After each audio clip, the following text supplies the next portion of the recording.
سڵاوتان لێبێ بەڕێزان، خۆشحاڵم جارێکی تر لەگەڵتانم لە ڕۆژی هەینیدا کە تەوەری ئەمڕۆی پرۆگرامی خۆتان مایکی خەڵک کراوەیە لەسەر هەر بابەت و کێشەیە قسە بکەن و دەکرێت لێرەدا دەرفەتێک بێ بۆ ئەو بەڕێزانەی کە لە ماوەی هەفتەی ڕابردوودا نەیانتوانی قسە لەسەر تەورەکان بکەن یاخود پەیوەندیەکانیان وەرنەگیرە ئەمڕۆ بتوان پەیوەندیکەن بۆی قسەکانی خۆیانیان پەیام و داواکاریەکانیان بگەێنن.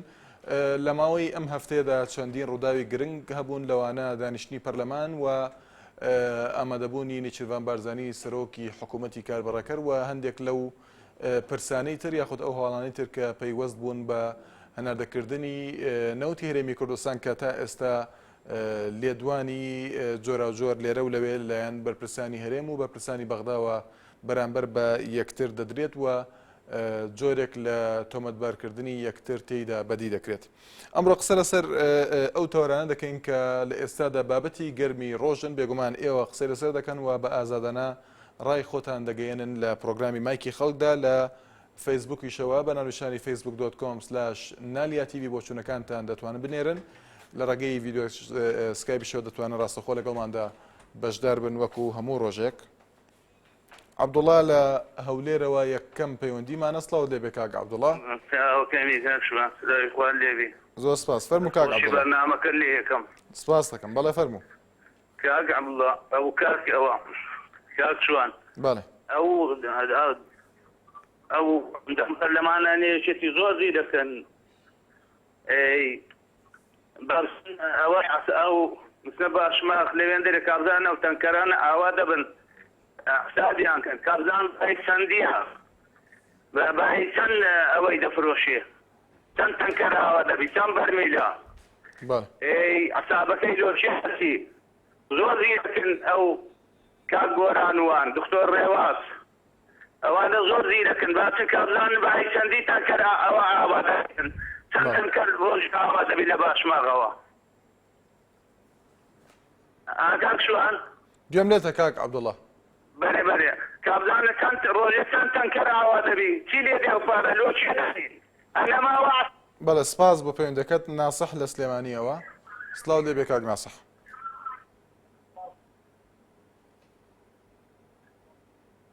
کاک ناسەح گوێت لێمانە؟ سڵاو دەکەم. زۆر سپاس دەکەین فەرموو. ماکساک شوان. زۆر سپاس کاک ناسەح. تێبینێ و بەنامەی بوو رەفیقکارم لە جەنابەیە. بەڵێ فەرموو. تا ئێستا و بەنامانەوە ئەستەنێکە ئێوە بەدەڕاستی وستا ناکەن.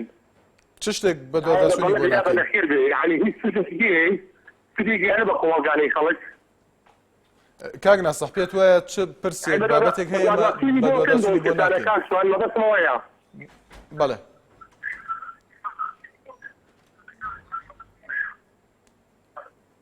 بەڵێ کاک ناسەح.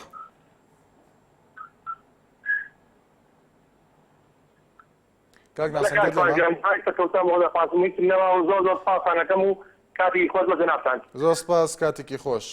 جەوهەر لە کۆیەوە.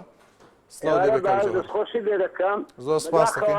پەرلەمانی کوردستان پەرلەمان نییە، نوێنەری خەڵکی کوردستان نییە، لەبەرەوەی دژایەتیەک دەکەن. دەبوایە نیچیروان بارزانی هەموو شتەکانی بەوازەحی باز بکربە. ئەو عێلاقاتانە چۆن لە دەربارەی لەگەڵ تورکیا ئایا دژایەتی لە بۆ کورد یان نییە؟ بۆ باز ناکە؟ بۆ سەرۆکی پەرلەمان لێ ناگەرە ئەنجام پەرلەمان لۆ خۆی بکە؟ هەتا دینێ بۆ ئاسەی دەنگی خەڵک چیتە ناو پەرلەمان ماقول ئەوڕۆکە ڕێلاندا پەرلەمانە دەگەی نال خەڵک پرسیار لێ بکە. دەبایە نیچیروان بارزانی لۆ خۆی ڕێگەی بدا با یەک یەکەوەی بکردە. بەڵام ئەوە ڕاستگۆیی نییە، دیموکراتی نییە. ئەوانە هەمووی دژی میلەتن. ئەوە گوناها کارەساتە 52 ساڵە مەدەیەس و ئازادای ئێستا کەژنەوتی هەرێم بە بەلاس بڕە میلەتە خەڵکی کوردستانی چاوەڕانی لوقمەنانێک بە هەداران فەقر هەیە دیناری لێجر پاندانیە. ئەوە کارەساتە. سەرچێنم دەستە وڵاتان پرسڕای بە میلەت دەکات بزانن چلۆ میلەت دەکات یان سەر بە خۆ دێ و دەچێ حساب لە بۆ خۆی دەکات و تەواو. بەڵێ سپاس کاک جەوهەر. بارزان لە کەڵەکشیەوە. سڵاو لێبێ کاک بارزان. سلام لە تۆش برای بەڕێزم دەستخۆشی بەرنامەت لێ دەکەم. زۆر سپاس. فەرموو. بەڵێ کاک بارزان. برای بەڕێزم من دەمەوێت سەبارەت بەم کێشەکەی لە ناحیەی کەلەکچی ڕوودا حەز دەکەم چەند وشێک بە مختصری کوشتنی دنیا. بەڵێ من دەپرسم لە ئەو پەرلەمانەکان هاتن سەردانی محافەزەی دهۆیشان کرد بەڕێز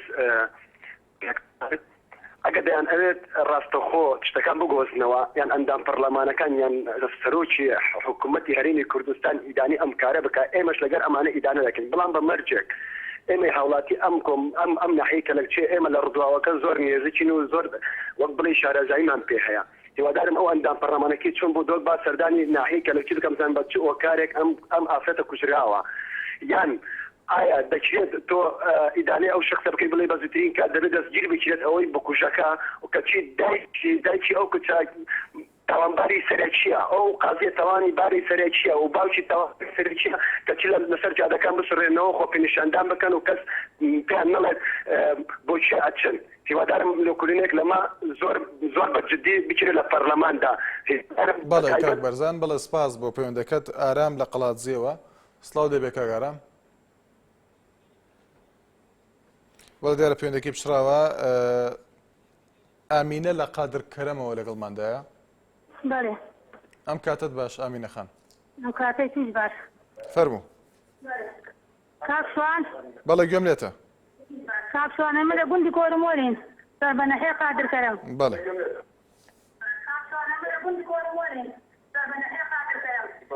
لە هەشتا و شەش سەری پێ کریاتۆ لەمان لە گوندەکەمان بەڵێ هەبووە غاز و لەو سوسمانی ئەز و ئاومانیان داگیر کردووە ئەمەلەی زەلامەکانمان ئیش لێ ناکە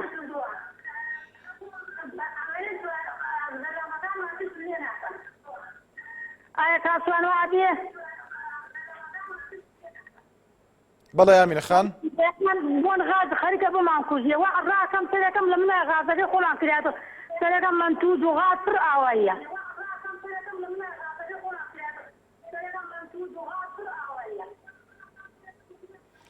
سپاس بۆ ئامینە خان لە قادر کەرەمەوە ئارام لە شەقلاوە لەگەڵماندایە سڵاو دەبێت کاک ئارام کاکشان ێوارە باش زۆر سپاس ێوارەت باش باشی برای بەڕێزی وەڵی بە مەسەلەی بەرنامە ئەوەی پەرلەمانی بەڵێ با قورآن حکوومەتەکە ئێستا کو تەشکیل بە قورآن پەرلەمانەکە شەو هەیە خو باخۆ پێوەمادی نەکەین برین ئەوەیە ئێستا حەقێن نێسیڤان بارزانی بێتە ناو پەرلەمان دانیشیانە ڕێیەندا پەرلەمانە وەگریتن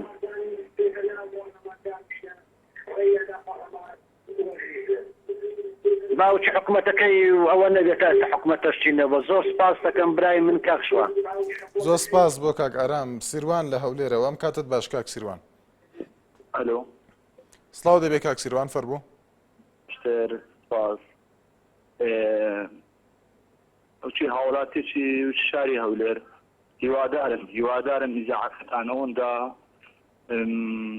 دێچەتی ناشرین نەکەن کەس ناشرین نەکراوە لە NRTدا کاک سیروان تکایە یعنی وانە دەبینم ئیزاعەکەین زۆر دارەیە یعنی شکاردنەوەی یەکێتی زۆر لە کەنەنگۆ باوە یعنی هیوادارم کاک سیروان کەس ناشرین نەکراوە و کەس لێرەدا باسی حەزبەکانی نەکردووە ئێوە قسە دەکەن تۆ کە پەیوەندی دەکەی تۆ ڕای خۆت لەسەر بابەتەکان دەدەڕی نەک ئێمە زۆر ئیزاعەکەین زۆر یعنی شکاردنەوەی یەکێتی لەلایەن زۆر باوە نازانم کاک سیروان دەڵێم وانە تۆ بەڵگەمان بۆ بهێنرەوە بە نمونە بڵێ فڵان شت وا بۆ ئێمە بڵێن وایە یان نە بە بەڵگەوە قسە بکەیت کایە قسە دەکەم یعنی زۆر داری هەواڵەکان شکاردنەوەی یەکێتی زۆر لە کەنەنگۆ باوە سپاس بۆ کاک سیروان لە هەولێرەوە وانە کاک سیروان لەگەڵ ڕێزباندا مامە خەمە لە سلێمانیەوە لەگەڵماندایە ئەم کاتە باش کاکشوانجان زۆر سپاس هەموو کاتێکت باش دەربارەی فعالەکان و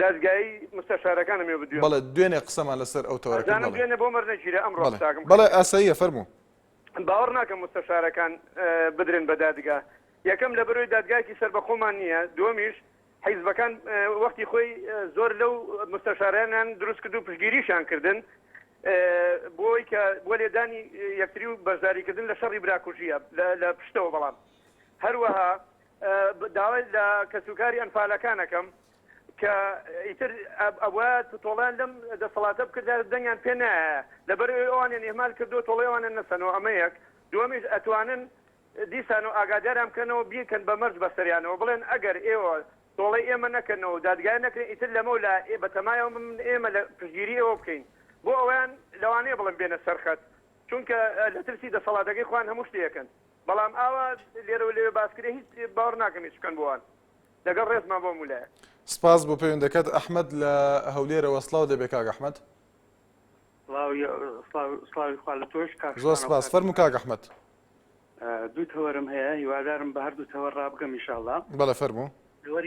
تەوەری یەکەمیان لەسەر بەڕاستی ڕاگررتنی گەشتی عەمرە بە تەواوەتی لە هەرێمی کوردستان تاکە وڵاتە کە وڵاتی ژنین ئێمە بەداخەوە تاکە وڵاتە ئێمە گەشت عەمرە ڕاگیراوە لە وڵاتە بە ئێمە نازانی لە عاسمان هاتوینەتە خوارەوە لە عەرز دەرچوین بۆ بەتەنیا ئێمە گەشتی عەمرە ڕادەگرین ئەی بۆ گەشتەکانی دیکە کە ئەو شوێنانەی کە هەزاران نەخۆشی پیس وەکو ئایدەس بڵاو دەبێتەوە بۆ لەو شوێ بۆ گەشتی ئەو شوێنانە ڕناژیرە بۆ گەشتی عەمرە ڕادەژیرێ. ئەمە تەوەری یەکەم. تەوەری دووەمی سەبارەت بۆ ئافرەتەی کە 15 ساڵانە کە کوژراوە هەندی خۆی دەگەندەمی دەکاتەوە دەڵێ دەبی مامۆستاکە بگیرێ ئەی بۆ قسەیەک لەسەر حاکمەکە ناکەن ئەو حاکمەی کەمارەی کردووە لە مەحکەمە ئێرە با قسەیەش لەسەر حاکمەکە بکەن و بڵێن با حاکمەکەش بگیرێ. سپاس بۆ کاک ئەحمەد لە هەولێرەوە بەرزان لەگەڵماندایە لە سلێمانی ئەوە سڵاو دەبێ کاک بەرزان.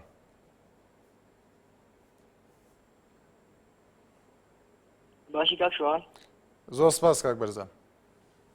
شوان سەبارەت بە بەداخۆ پەیوەندەکەی بشڕا گۆران ئازاد لە دانیمارکەوە لە فەیسبووکەوە نووسویەتی حەز دەکەم لەسەر کوشتنی دنیا قسە بکەم پێم وایە تاوانباری سەرەکی وەک خۆی نووسویەتی دایکی دنیاە و دەبێت ئەو دایکانە دادگایی بکرێن کە زوو منداڵەکانیان دەدەن بەشوو ئالانی ئەلەند نووسویەتی پێشنیازێکم هەیە ئایا لە بری تەوەری کراوە باشتر نییە وتەی ناودارەکان بنووسن و خەڵک مناقەشەی بکات ئیتر وتەکان سیاسی بن یان کۆمەڵایەتی گرنگ پەیامێک بێت بۆ خەڵک ئێوە دەتوان قسە لەسەر ئەو وتانە بکەن کاک ئالانی ئەلەند دەتوانێت وتەیەکی هەبێت لەسەر هەردۆخێکی ئێستا و بگونجێ لەگەڵ بابەتەکان دەتوانانی بینێ رێمە دەیخوێنینەوە لێرەدا وەکو هەندێک جار وەکو هەڵوێستێکی هەندێک کەس لە بەرامبەر هەندێک ڕووداوی سیاسی تەنانەت شعریشیان نووسیوە بەڵام ئێمە خوێندومانەتەوە هەرچەندە لەگەڵ ئەوەدا نین کە هەندێک وشە بەکار بهێنرێ بەڵام شعرەکان وەکو پەیام و داواکاری ئەمە لێرەدا خوێندومانەتەوە. علی لە ئاکرێەوە سڵاو دەبێ کاک علی. باشی کاک شوان. زۆر سپاس کاک علی. دەستخۆشی بەڕۆمێتەکەم. سپاس دەکەین فەرموو کاک علی. بەڵێ کاک شوان دەربارەی داواما زێرەوانی بەڵێ چەند ئەندام پەرلەمانەوە گفتگەمادا وعدگەمادا دەنگی بدەنەمە داواما زێرەوانی چێکین هەتانەوە حکومانشی پێکا چ دیهار نییە ئجال ڕێوە بەرنامێتەوە دەستخۆشی بەڕۆمێتەکەین بۆمە چارەسەری کۆ بینەوە. ئەلۆ بەڵێ کاک علی گوێم لێتە. ئەجل ڕاستاوە دەچوون چەندی پەرلەمانە پێخۆشتنەوە خڕاو بدەم زۆر ناوەدانم ێگەوێ بەس ناوەی ون بەلی ناکە کو بێژە فلان کەسە فلان کەس بیزانە جەلوێت داهۆڵ لە بەرنامەی کەم عیلاجێکی مە زێرەوانیا بکەن چاتە بەحا گەلە زۆرە بای کێشە کومەڵاتی و عیدماڵدا سەخمەنات و زێرەوانی. سپاس بۆ کاک علی لە ئاکرێەوە. حامید لە شارە زوورەوە لەگەڵماندایە. ئەم کاتەی باش کاکسۆنیان سپاس دەکەین هەموو کاتێکت باش. کاکسۆنیانە گەریارمەتیم بەی مەی بڕۆ تاشیش بە کەس ناکەم مەمنون. فەرموو کاک حامید. کراوە شەوانیان بەڵێ کاکسۆنیان ئەمەری گیفتنی 250 مستەشار و خوڕی بە ئەمری گرتنیە لە 2003ەوە ئەم دەسڵاتەی کە هەردوو دەسڵاتی گروپ مافیای ناو زەد و سەوز دەسڵاتداری ناو کوردستانن لەبەر ئەوە نەیانگردون تا ئێستا و لێپرسینەوان لەگەڵان ناکەن مەوزوع خۆیانن دەست بۆ هەروەکو کابراوێت و پشکێک بەی بە کونیەکی دوو پشکاودان هەمووی لە شوێن خۆیانێ ئەمانە ئەگەر مستەشارە بگرن دەسڵاتدارە لە کۆنە بەحسیەکان بگرن فایلیان هەیە لەگەڵ ئەمانە و ئەوانیشی پێوای گیرێن ئەوە لەبەر خاتریەوە دایان پۆشۆتایەتە بەرپرسیارەتی ئەو گرتنە ناکە ناوچەی خۆیان سەداق حوسەین کە ئێعدام کراوە 46 کەسی دووجێ لە ئێعدام کرا. سپاس بۆ کاک حەمید لە شارە زوورەوە. محەممەد شێخانی لە فەیسبووکەوە کۆمنتێکی نووسیوە گەروەکو خۆی بخوێنینەوە دەڵێت من دەمەوێت لەسەر سەردانی سەرۆکی بەناو هەرێم قسە بکەم کە بە ئارەزووی خۆی سەفەر دەکات بۆ دەرەوە لەسەر حسابی خەڵک و نووسویەتی یەک کەس جگە لەو ئەندامانەی پارتی کەسی تری لەگەڵ نەبووە هیوادارم بەناوی سەرۆکی هەرێم سەردان نەکات با بە ناوی سەرۆکی پارتی سەردان بکات. ڕێبەند عوسمان نووسیوێتی من لە حکوومەتی هەرێم دەپرسم لەم هەموو کێشە و قەیرانە کۆمەڵایەتیانەی کۆی جونگەکانی کۆمەڵگەی گرتووەتەوە دەپرسم کاتی ئەوە نەهاتووە بەها بۆ ئەو هەموو توێژەرە کۆمەڵایەتی و دەرونیە دابنرێت کە ڕۆڵێکی سەرەکییان هەیە لە هۆشیاری کۆمەڵایەتی کۆمەڵگە بۆیە هیوادارم حکوومەت بەهای خۆیان بدات بە توێژەران بە دامەزراندنیان لە قوتابخانە و شوێنە حکوومیەکان. محەممەد جەلال نووسیوێتی دۆسیی ژنە 15 ساڵانەکە داخەن نازان مەبەستی ئێمە یان مەبەستی لایەنی پەیوەندیدارە هەرچەندە وەکو ڕاگەیاندن تا یەکلاکردنەوەی ئەو دۆسەیە هەموو میدیاکان دیارە بەدوای ئەوەن کە کۆتایی و ئەنجامی دۆسێکە چییە، بەڵام ئەگەر مەبەستی لایەنە پەیوەندیدارەکانە نازان مەبەستی لەو پەیامە چیە کە ئەو دۆسیەدا بخرێت. علی لە سلێمانیەوە لەگەڵماندایە. سڵاو دەبێ کاک علی. کاتە باش و دەستخۆشیدان لێکم. هەموو کاتێکت باش. فەرموو کاک علی. شوانمامی لەسەر تۆری ئافرەتکوژنە قسە بکەم خاچەن لە کوردستانە. بەڵێ. ئاراسی کاک شوان زۆر ناخۆش بووە. من بەداوای لێ بردووە داوای لەو سنتەر و ڕێکخراوی ژنانە ناکەم با فترەیە ئەوان تا زۆرە بن ژین کوشتن زیادە بێت. بۆ کاک علی بۆ ئەو دەکەی بە هۆکار زۆربوونی ڕێکخراو چ پەیوەندیەکی بە کوشتنی ژنانەوە هەیە پێت وایە؟ کاک شوان نەزانی چۆنە کۆمەلگەی ئێمە بەڕاستی تەقەبولی بەعزە شتێ ناکات تۆ بتەوێ ئەمە شتێکە هەمومان ئەیزانین خاتن کۆمەلگەی کوردی تەقەبولی بەعزە حرەکاتێ ناکە کە ژن بیکات تەمان ژن ئافرد خوای گەورە مافی داوە پێی هیوادارم ئەو مافەی ئافرد تەطبیق بکەن ئەوان ئەم ڕێکخراوانە بەڕاستی تەطبیقی ئەو مافانە ناکەن کە ئافرەتی ئێمە قوڵێتی. من هیوادارم فترەیەک دای بخەن بزان ئەگەر کەم نەبەوە معنای وایە خەتای ئەوان ئەگەر کەم بۆ معنای خەتای ئەوانە. هیوادارم بە کاتێکی زوودای. سپاس بۆ کاک علی. عومەر لە زاخۆوە. ئەلۆ سلام عەلەیکم. زۆر سپاس دەکەین کاک عومەر. جێرەمە سەر ئەوجاخمەمە سەر پێشمەرگێ زێرەوانیە باشە پێشمەرگێ زێرەوانیە 14 هەفتکیش مەسل هەنوکە 14 ڕۆژ مۆڵە خۆ ئەنی دۆمێت نوید 7 ڕۆژ مۆڵە خۆت بیت ڕۆژێکی ڕێکی بەبیت ڕۆژە یاد نەبیت میلی دوێرە 5 ڕۆژە باشە کی هاتۆنوکە بەرپرسی عنی سەر پێشمەرگێ 14 ڕۆژ دۆمێت مینیت زمانی بەری نەمایە مرۆڤ چی مینی دەگەم زانین ظروف نوکە بەرخۆش ینی ظروف ئەمە خۆش بیان زانین ئەگەر ظروف بەرتانگ بیت ئەمشین 14 ڕۆژ بێرە بین بەس 14 ڕۆژ نوکە قرار ده معنی دیدم ما گفتم دی بو واجبه چیکن خدامه که 14 روز چیکن هنه 14 روز امر بریم و یا دو ایجار اخوانیه والله تو بیا بده هی راتب نادیه ایجار اخوانی نو که اگه خیر الکلان نه ایجار نو خدای اخوانی در دخید یعنی ترکیب برس حتی نو که ویشونی ده یا دوام 14 روز امر بشه شو لکه بکن مال بکد ولوی ایجارات ده ایجار که راتب نایدن حتی نو که راتب هی به 4 نادیه. سپاس بۆ کاک عومەر لە زاخۆوە. قادر لە هەولێرەوە لەگەڵماندایە. سڵاو دەبێ کاک قادر. ئەهلەن برای بەڕێزە من دەبێت لە تەوەرە قسە بکەمەویش ئەوەیە حکوومەتی عێراقی دەرێ ئەمە ناتانین محافظەی ئەو بۆ ڕێ بکەین کە نەفسی نەقل دەکاتن لۆ تورکیای. بەڕێی منەوە دوورە لە ڕاستی یەک نیگەرانە لە قەزەی ناردنی نەفتی مەلۆ دەرەوە فرۆشتنی دووەمینیشی دەیە لەسەر ئەمە فەڕشکە بۆ ئەوەی بتوانێت ئەو کەمیەی لەسەر هەرێمی کوردستان فەرش بکات و خاتی ئەوەی ئەو نەفتە بە ئاسانی بگاتە خارج و پارەکەش وەربگری. ڕێی دووەمش ئەوەیە دەیانەوێ ئەوەی نەقلکەن بۆ ڕی نەفتی عێراقی نەقلکەن لە سووریایی ئەوان دەزانن لە قەزەی کورد ئەوە دەستیان ئەوەی جواری هاتە قولسی جواریسیان لەگەڵ کورد پێ ناکرێ حتا لە ڕێگای محکەمە لەگەڕێ لە سپاس. سپاس بۆ کاک قادر لە هەولێرەوە. محەممەد لە سلێمانیەوە. سڵاو دەبێ کاک محەممەد. جانم کاتە باش. هەموو کاتێکت باش. ئمڕۆ پێم خۆشە لەم بەرنامەکراوەی ئێوە ئەم شاشە جوانەی ئێوە ئیستیغلال کەم بۆ بابەتێک کە پەیوەندی هەیە بە هەموو لایەنێکەوە با ئێمەش فێر ببین بەڕاستی ئەم مایکی کراوە بەکاربێنین بۆ شتە گشتیەکان بەڵکو ئینشاءڵڵا بە نەتیجەیەکی باش بۆ هەمان بشکێتەوە. ئێمە زانین ئەو کۆرەک و لەگەڵ ئاسیا سێڵ کەوا مدەیەکی زەمەنیان هەیە کاتێک تۆ کارتێک بکەیتەوە ناو مۆبایلەکەت بەو فترێکی زەمەنی و دوایی ئەبێت تازەیکەیتەوە.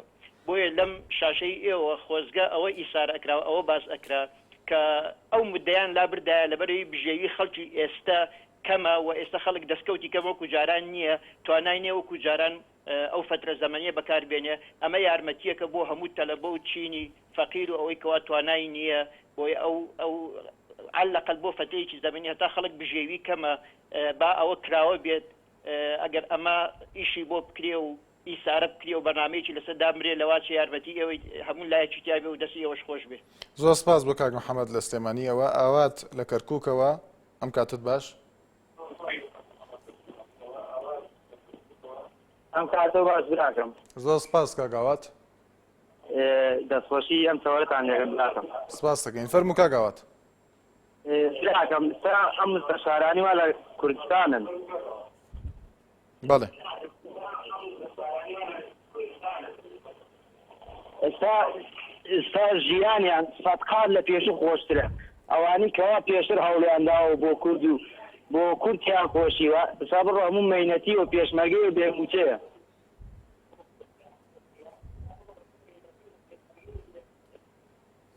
بەڵێ کاگاوات یعنی شتەکانە لێن بە یاسا و قانون بەس یاسا نییە لە کوردستان بەس قانون نییە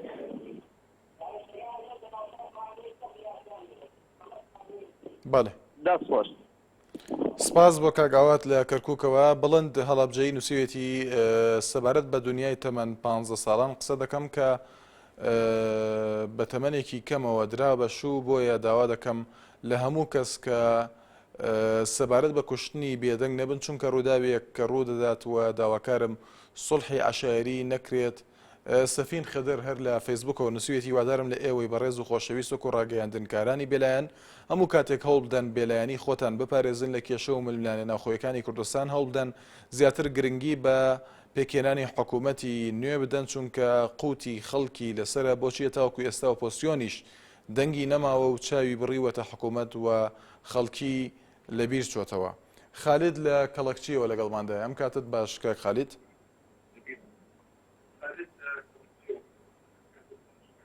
چۆنی براجان باشی زۆر سپاس دەکەین فەرموو کاک خالید. دەکەم برا تەنها پشارێکما بوو ئەمە ئێمە لە نەحیەی کەلەکچیەوە بەڵێ ئەمە لێرە کاوەکی دەڵێن کە ئەو مافی ئافرەتە مافی ئافرەت لەناو کۆمەڵگای نەحیەی کەلەکی نیە ئەوە تشتێکی عاشایرە هەر کەسانی کە ئەم بێ باو ئیشە هەسێت و باو ئەوریە ڕابێت ئەوە ماوەیەکی عاشاریە لێرە.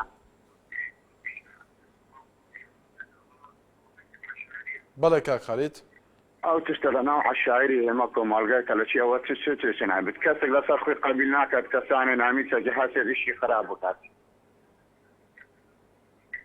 ئەمە پەیوەندی چییە بە دۆسەی کوشتنی ئەو کچەوە؟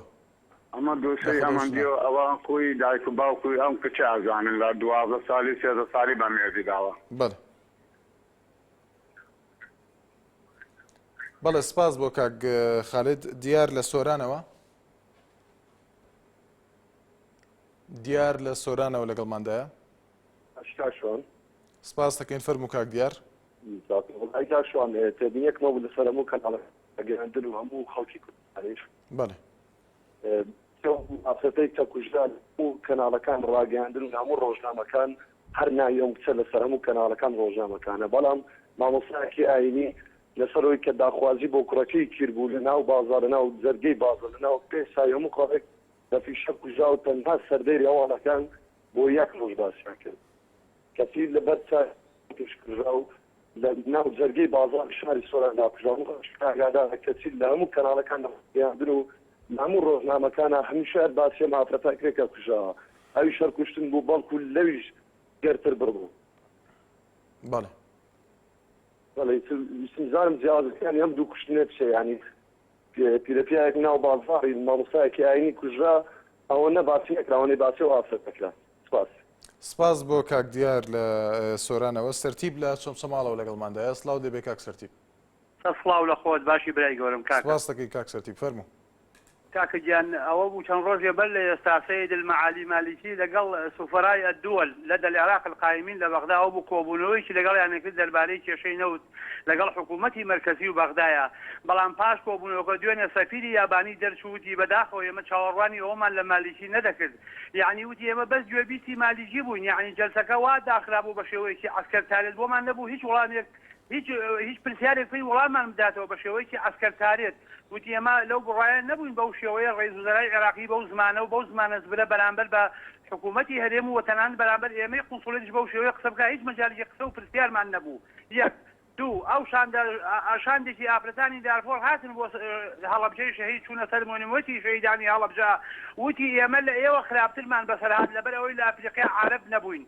داوەنێ ئەوە زیاتر تووشی محنەت و جینۆساید بووین بەلای عارەبەوە ئەگەر عارەب نەبی کوشتن و عیبادە و ئەنفالت حەڵاڵە بەلای ئەوانەوە. بەڵام سپاس بۆ کاکسەرتیب پرژە لە سلێمانیەوە لەگەڵماندایە؟ ئێوارە باش کاکشوان. زۆر سپاس دەکەین ئێوارەت باش. زەحمەت نەبێت ئەمانەیە لە ڕێگەی NRTەوە لە پسپۆڕانی پەروەردە بانگەش بکەن بۆ کەناڵی NRT بە مەبەستی ئەوەی کە لە هۆڵەکانی تاقیکردنەوەی پۆلی 12 ئامادەی هیچ مامۆستایەکی نیە کە شارەزایی لەو مادەیە هەبێ. ئێمە خۆمان دوێنێ لە سلێمانیەوە مدیر قاعەیەکمان هەیە ئەگەر بتوانم ناوی مەکتەبەکەش بڵێم. ناوی مەکتەبەکە بەڵام ناوی مامۆستاکە بەیانت کایە بەڵێ. مەکتەبی لەیلازانە کە زۆر بەتونی مامەڵەی لەگەڵ ئەکردین تەنانەت تەلەبەکان پێویستیان بە تەوالێت هەبوونی ئێش لەگەڵ مامۆستایەکی شا بڕۆنە دەرەوە. یعنی ئەو مامۆستای چاودێر بوو لە سەرمان ئەگەر پرسیارێکمان کردیان نەنووسیا چۆن کۆدەکە بنووسین مدیر قاعەکەی نادێت جوابی دەیتەوە. هیوادارین لە ئیمتیحانی ئینگلیزی و عەرەبیە مامۆستامان بۆ بێنین کە شارەزایان هەبێ لەوانەکانە لەبەر لەو دوو مادەیە.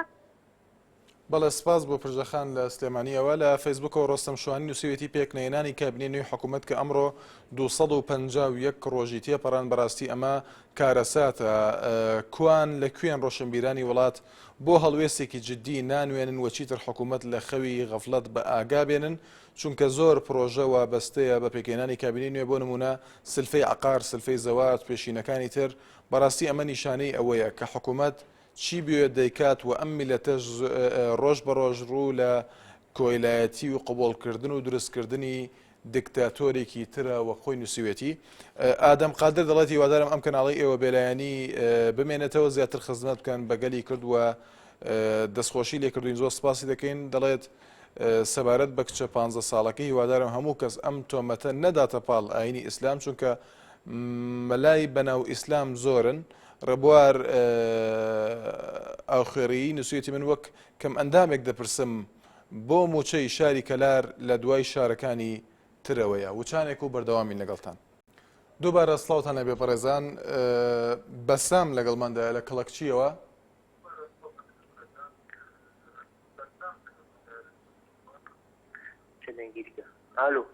سڵاو لەبێ کاک بەسام فەرموو. زۆر سپاس. لەسەر پرسنی ئەو ژنە قسە دەکەین لەو 15 ساڵە. بەڵێ.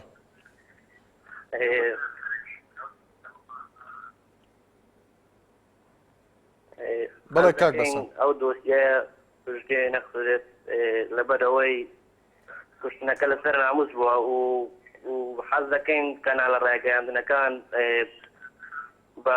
بە دروستی قسە بکەن نا هەرکێ و قسێ دەکا لای خۆیەوە حەز دەکەین بە دروستی قسە بکەن کەناڵە ڕاگەیاندنەکان. بەڵێ. و حەز دەکەین وەک کەناڵیەوە ڕاستی کەناڵیەوە بە جوانی قسە دەکات و تەنیا تەڵقە لێ درابوو و تەڵقەکان لێ درابوو لە پشتۆ دەریکردی بوو خەڵک دێژن بە چەقۆ لێ درایە ناوانیە بە چەقۆ لێ نەدرایە و پەلەکەش بەدیای سایرەش نەکردایە و حەز دەکەین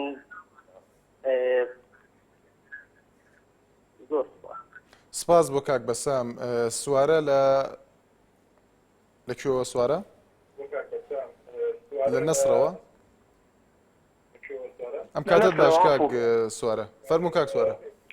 ئەم کاتت باش هەموو کاتێکت باش.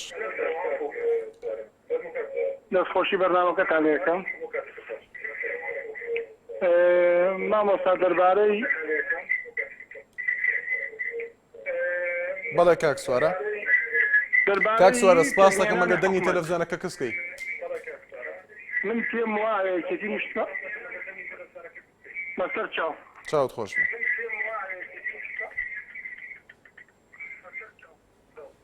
من پێم وایە کەتی نیشتمانی کوردستان دەست پێشخەرێکی باشی کردە بۆ هەموو لایەنەکان بۆ دەستخۆشی باشی لێ یەکەم هیوادارم هەر ئاوا سەرکەوتوو بێ کەتی نیشتمانی کوردستان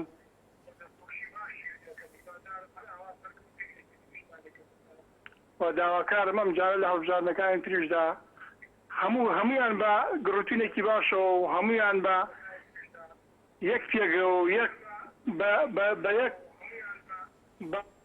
سپاس بۆ کاک سوارە. دیلمان لە دوهۆکەوە. ئەم کاتت باش. دەم باش کاکچوانی. دەم باش کاک دیلمان. من via سەبارەت دنیای ئەڤەلکەلەی هاتیە کوشتن ئەس پیشەگە باخم. ڕاستی کەس مەلگەل هەندێنینە نە ئافرەت بیتەماخۆ مەسەلەن زەڵان شوی پێدا کوشت. بە سەبارەت ئەف پەرلەمانی مە کوردستانê یعنی هەردەکێ سەرێکێ پشکێت دەبێت لیژنەکێ پێکینن دێ دیفچوونێکەی. هەگەر هەر کەسێکی هاتە کوشتن پارلمانی دیکشون بۆ کرد باشە پاف دەستگەیت ئەمنی لێرە چکەن ئەڤە شەفا لێرە چت کرد ئەڤە مەحکەمە چت کرد و ئەڤە باوەر بکە کاکێ من و ئەف مشکیلەجی خرش ماف ئافرەتێ چێت بیت شەر تۆ شەر بلاوێ گاوێ بەس مافی ئافرەتێ بۆ هەیفەکێ بێتە ڕاستال ئەف مشکیلە ماسی بکێ ماسی سادە پێنجی دێکێم بن یعنی خر ئەف مافی ئافرەتێ وەلێت کەن ژنێک بێنە کوستنادی يعني موافقات تدان بس نشيل فيري مقارنات كال دولتك أوروبي بلا موافقات. سپاس بۆ کاک دیرمان. ئالانی ئەلەند دووسێتی نێلسۆن ماندێلا دەڵێت لە هەر وڵاتێکدا لە تاوانی کوشتندا کە بۆ کوژ نەدۆزرایەوە دەسەڵات لە پشتێتی کەواتە ئێمە وەک کورچی بڵێن بۆ گیانی پاکی شەهید سەردەشت شەهید کاوە شەهید سۆران ئەمە تێبینی ئالانی ئەلەند بوو لە بریتانیاوە. هانا لەگەڵماندایە لە سلێمانیەوە. ئەم کاتت باش. هەموو کاتێکە باش. فەرموو هانەخان. ئەلو گوێم لێتە هانەخان. ببوورە من یەک پرسیارم لە حکوومەتی هەرێمی کوردستان هەیە. پرسیارەکەم ئەوەیە بزانم دۆسێ کاوە گەرمیانی چی لێ هاو چێ کاوە گەرمیانی کوشت. بەڵێ هانەخان. زۆر ڕوونەکیە کوشتێتی بەڵام حکوومەتی هەرێمی کوردستان ڕەتیەکاتەوە ئەڵێ حسبەکەی من نەیکوشتووە. بەڵام من زۆر سوورم کە حیزبەکەی ئەو کوشتێتی چونکە من کەسێکە ناسم کە لە حیزبەکەی ئەوە ناو نەهێنین تکایە بەبێ ناوهێنان بڵێ.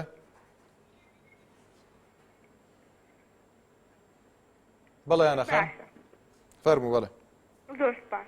سپاس بۆ پەیوەندەکەت. سەلاحەدین لە شەمشەماڵەوە لەگەڵماندایە. ئەم کاتت باش کاک سەلاحەدین. کاکسوان گیان کاتان باش. زۆر سپاس هەموو کاتەکەت باش.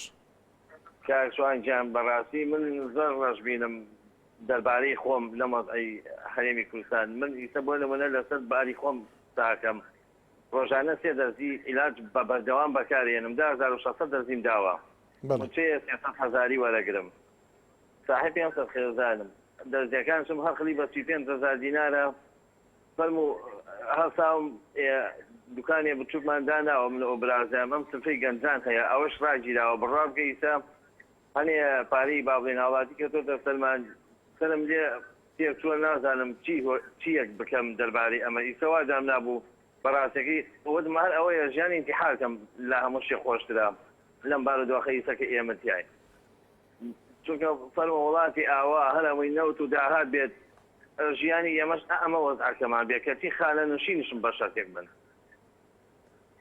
داواکانم بەرپرسانی گوێبیسی.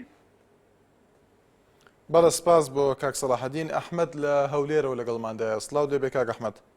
سەلام عەلەیکوم. عەلەیکوم ئەسسەلام. دوێنی کاک سوان باشی؟ زۆر سپاس کاک ئەحمەد. کاک سوان بەنسبەت ئەو ژنەی کەلەکچی پێم وایە ئێوە هەمووتان ظلم لەو هەردوو عائیلەکەن ئەو ئابرووی ئەبن ئەو هەرا هۆیە چییە برای بەرن. کاک ئەحمەد هەر چیەک باس کرابێ بڵاو کرابێتەوە لێدوانی بەرپرسێکی ئەمنیە یان لێدوانی کەسێک ئەمە لە خۆمانەوە قسە ناکەن لەسەر هیچ دۆسەیەک هیچ ڕووداوێک ئەوە ئابرووبردن نیە ئەوە باسکردنی ڕووداوێکت کایە کاک ئەحمەد باسکردنی ڕووداوێک وەکو خۆی ئابرووبردن نییە. ڕئیس پەرلەمانی ئێران چۆ ئەوروپا چۆ ئیتالیا پێیان گوت ئێوە بۆ خەڵکی ئەعدامەکەن گوتی برای بەرزم بۆ ئێمە ملەتێکی موسڵمان ئێمە ناتوانێت ئێوە نێربازی تەیید بکەن ومە ئیعدامیان ئەکەین بعدەتش برای بەرز لە زمانی پێغەمبەری ئەعدامەوە بووە ئەبێ ئیعدام هەبیتن ئینسانی زەنا بکرد بە ئەبی سپاس بۆ کاک ئەحمەد. عەلی لە سیروانەوە. ئەم کاتت باش کاک عەلی. کاتت باش کاکە سوان هەموو کاتی نێران و بیسەرانی NRT باش عزیز من لێرەوە داوایەکەم هەیە لەو بەڕێزە مفەکرە ئیسلامیانەی وەکو مامۆستا مستەنا وەکو مامۆستا عەلی کەڵک وەکو مامۆستا عەبدولەتیف داوایان لێ ئەەکەم لە هیچ بەرنامەیەکی ڕوبەڕوو بووە دانیشن و دەعوەتی هیچ کەسێ قبول نەکەن هەردووکیان دانیشن و وەکو دوو بلبل بەرامبەر یەک دانیشن و زەمی یەکتری بکردن داوا ئەەکەم کە ئەو کەسێکی کە گوێی لەم قسانەی منێ بیگەن بە شوێنەکانی تر. بەڵێ کاک عەلی قسەیەکت ماوە کاک عەلی؟ سپاس بۆ کاک عەلی لە سیروانەوە. ڕامی لە هەولێرەوە لەگەڵماندایە. ئەم کاتت باش کاک ڕامی. ئەم کاتت باش. فەرموو بەڵێ. ئەم کاتت باش کاک شوان. زۆر سپاس کاک ڕامی. کاک شوان تێبینێکم بۆ کۆناڵەکەتانە. بەڵێ فەرموو. ئەوەیە کە لەبەر ئەوەی کە مۆندیال نزیک بۆتەوە حەزم لێ کاک سامان بەرنامەکی لەسەر مۆندیال داوانێ. بەڵێ کاک ڕامی.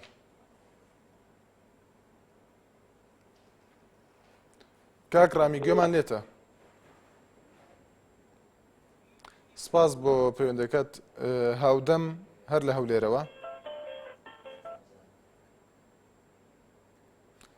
هاودەم لە هەولێرەوە.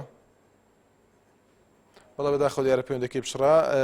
بەختیار هەرکی نووسیوێتی داواکاریمانە کەناڵەکەتان ئەوەیە پێشنیازێک بخەنە ڕوو بۆ وەزارەتی هاتوچۆ بۆ ئەوەی ڕەنگی تاکسیەکان لە هەموو کوردستان ببێت بە یەک ڕەنگ.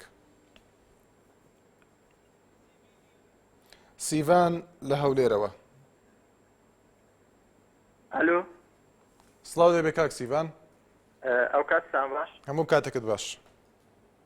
هیوادارم ئەز دەکەم لەسەر تەوەری پێکانی حکوومەتی عێراقی قسەکەم. بەڕاستی هیوادانی کوردی یەک دەنگ بیتن بەرامبەر حکوومەتی عێراقی، بەڵام دەبێت ئەوە ژەبر تا بگیرێت کە بەڕاستی مالێکی لە ئێستاکەدا پێگەیەکی ئابووی سیاسی زۆر بەهێزیە ناتوانێت بە ئاسانی بگوێ بخرێت. بۆیە داوای لە حکوومەتی هەرێم دەکەین. یعنی بەڕاستی ئەوە هەنیە یعنی کوردستان تێکەچێ قەیرانی دارایی پێم حەور لە گەنج کردە گەنج بای ئەمەل بووە بەڕاستیان خۆیان لەگەڵ مالی چڕێک پێ بە هەر نەو حەکوی یعنی ژیان بەسەران ئەو فەرقی هەتاکەی یعنی تحمل ئەو وەزعیت یان ئەوە تا بەڕاستی قەسێکی پێدانیوە بەڕاستی تۆ بەرهەم بابێت بۆ سەر حکوم باشترە. ئەو کۆمەڵێک پرۆژێک ئەوەی کردو هەتا ئێستاکە هیچ زیان نەبێت ئۆپۆزیسیۆنی بەڕاستی پێدەنگە. یعنی هەتاکەین ئەو خێران ئەو خەرکە چاوەڕێک چی بکە یعنی کەس نازانێت بەڕاستی دەم پێ ئەمەل بووە. بەڵێ سپاس بۆ کاک سیڤان لە هەولێرەوە. ئاسکی لە سلێمانیەوە لەگەڵماندایە. کاک سوانە ئەم کاتە باش. زۆر سپاس هەموو کاتێکت باش ئاسکی خان. وەڵای کاک سوانە لەبارەی کوشتنی ئەو ئافرەتەوە ئێمە هەمومان ئافرەتین بە قوربان هەمومان خوشکمانێ دایکمان و کەسمانەیە، بەڵام کاک سوانە خۆ ئافرەت قابلە پیاویش غەڵەتەکە و ئافرەتیش غەڵەتەکە. دانی ئەوەیە تۆزی ئافرەت نەسیحەت کرد، بەڵام بەو شێوەیە ئەمە نەک ئافرەتێ بوو نەدوو بوو نەسێ بوو. ئەمە لە کوردستانە بە شێوەیەش بە چایەکی نزمەوە سەیری ئافرەت دەکەن. ئەبێ ئەمە حسابێک بۆ ئەم حەلێک بۆ ئەمەی وەدۆزرێ هەر مەلایەک فەڕۆی لەسەری خۆی ئاڵێنێ و چوار کەلیمە قورئانە خوێنێتەوە و خۆی ینی خۆی کردو بە ئەو کەسانەی کە ینی زدی ئافرەت دەوەستێتەوە. ئەمە شتێکی جوان نییە ئاوایی نابێ ئەم شتا ئاوا بەو نەوع بمێنێتەوە. ئێمە یعنی ئەو شتێک قبوڵ ناکەین بە هیچ نوعی قبوڵی ناکەین. ئێمە وەکو یەکێتی ئافرەتان ئەم لە سلێمانیا ئەم لەم دام و دەرزیانەش قبوڵ ناکەم کە هەڵەستن. سپاس بۆ ئاسکی خان لە سلێمانیەوە. کاروان لە ڕانیەوە. ئەم کاتت باش کا کاروان. ئەو کاتت باش کاکشانە باش. زۆر سپاس دەکەین. فەرموو بەڵێ کا کاروان. وڵای شارێکمە بوو لەسەر دواکەوتنی موچەی بە تایبەتی پێشمەرگە. بۆچی کە پێشمەرگە سینگی خۆی بە گولەوانێ و موچەکەشی دوای هەر هەموو وەزارەتەکانی کرەوەیە. بۆ آخر هۆیەکەی چییە کە وەزارەتی پێشمەرگە دەکەێتە دوای هەر هەموو وەزارەتەکانی کرەوە. داواشم وایە کە وەزارەتی پێشمەرگە بکرێتە یەکەم وەزارەت، چون کاتی بەڕاستی پێشمەرگە لە هەموو ڕۆیەکەوە زوڵمی لێکرێ، هەم لە موچەدا لە کەمی موچەکەیەوە هەم لە دواکەوتنیەوە. زۆر سپاس.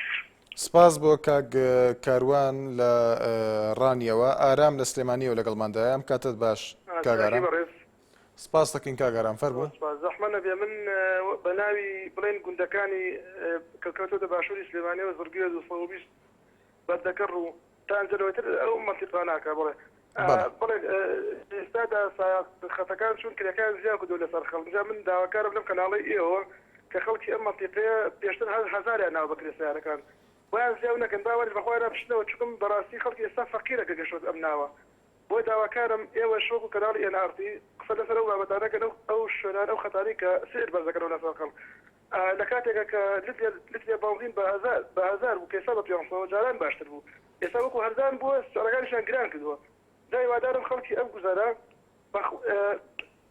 هەوایان یەکدەنگ بن یعنی سەریان بۆ زیاو نەکەن ئیترەوانی دیارەوازێ نەگەر خەڵک نەنگ بێت هەرەوە زۆر سپاس بەڵێ سپاس بۆ کاک ئارام لە سلێمانیەوە بەڵە بەرەزان دیارە زۆرترین قسە لەم پرۆگرامە دەکە کراوە بوو زیاتر قسە لەسەر کوشتنی دنیای تەمەەن 15 ساڵ لە کۆمەڵگەی کەڵکچی کراوە قسە لەسەر دواکەوتنی پێکێنانی حکوومەتی هەرێم و دواکەوتنی موشەکرا هەر لەو بارەیەوە سەبارەت بە چەند بابەتێکی جیاواز لە تۆڕی کۆمەڵایەتی فەیسبوکەوە چەند تێبینیەک هەبوون سەبارەت بە ئەو بابەتانی کە باسمان کردن و سەبارەت بە کۆمنتەکانی تر دیارە چەند کۆمنتێک دەخوێنینەوە کە هەردی ڕزگار نووسێتی هیوادارم ئەم تەزویرەی لە شاری سلێمانی ئەنجام درراوە ئاشکرا بکرێت بۆ ئەوەی ئەمەش نەبێت بە نەریتێکی خراپ